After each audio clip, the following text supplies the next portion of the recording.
Bismillahirrahmanirrahim. Assalamualaikum warahmatullahi wabarakatuh. Good morning, everyone. First of all, thank you for the opportunity. My name is Nadya Tasyarina. I'm undergraduate student, English Education Department of UIN Antasari Banjarmasin. Today, I'm going to present my study entitled Making Grammar Engaging, Game-Based Learning in Indonesian Senior High School EFL Classroom. So basically, this research is about how we can make grammar learning more interesting and enjoyable for students. Let me start with the background. As we know, grammar is a very important part of learning English because it helps students communicate clearly and correctly. But in reality, many students think that grammar is difficult and boring. Why? Because most of the time, grammar is taught through memorization, rules, and repetitive exercises. So students just listen, take notes, and do exercises without really being involved.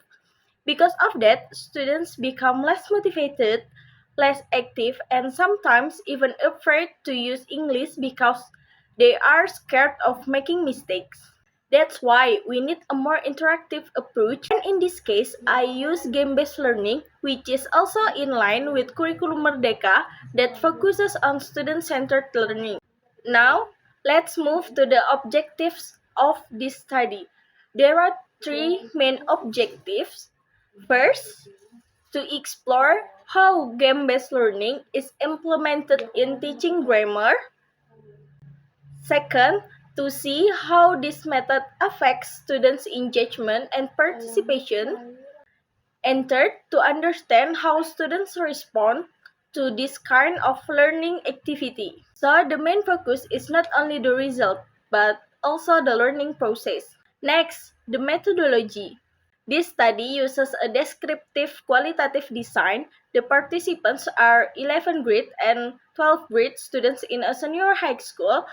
To collect the data, I use classroom observation, students' task performance, and also reflective teaching notes. In the implementation, I use two platforms. First, quizzes to teach passive voice.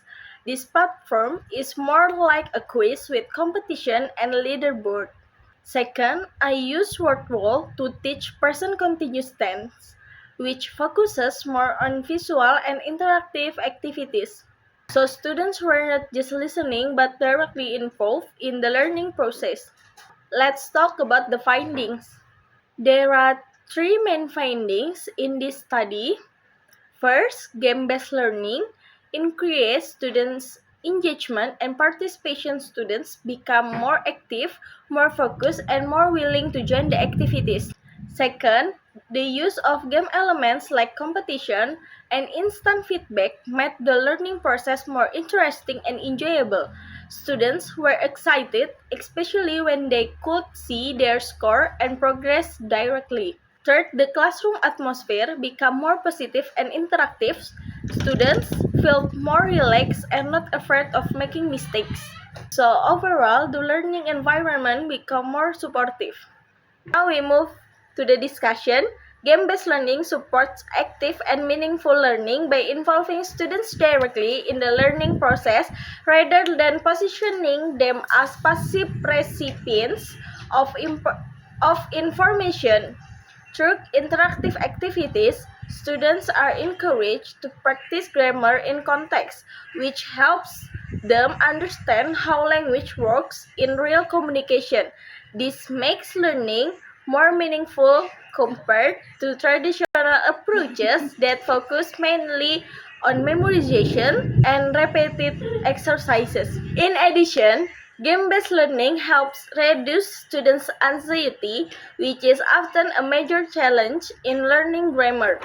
Many students feel afraid of making mistakes when using English, but the use of games creates a more relaxed and enjoyable atmosphere. As a result, students feel more comfortable participating and are more willing to take risks in using the language. Furthermore, students' motivation significantly increases due to the interactive and engaging nature of game-based activities. Features. such as competitions, points, and instant feedback, make students feel more challenged and involved in the learning process. This not only keeps their attention but also encourage them to actively participate and improve their performance. This approach also aligns with the principle of Curriculum Merdeka, which emphasizes student-centered learning, creativity, and active participation. By integrating digital platforms such as quizzes and word wall, teachers can create learning experiences that are more relevant to students' needs and learning styles. However, the implementation of game-based learning also requires teachers need to manage classroom time effectively to ensure that learning objectives are achieved. In addition, technical preparation such as stable internet connections and familiarity with platforms is essential to avoid disruptions during the learning process. Finally, the conclusion, game-based learning is an effective strategy for teaching grammar. It can improve students' engagement, motivation, and participation. Grammar learning does not always have to be boring. With the right method, it can be fun, interactive, and meaningful. Alright, that's all from me. Thank you for your attention. Wassalamualaikum warahmatullahi wabarakatuh.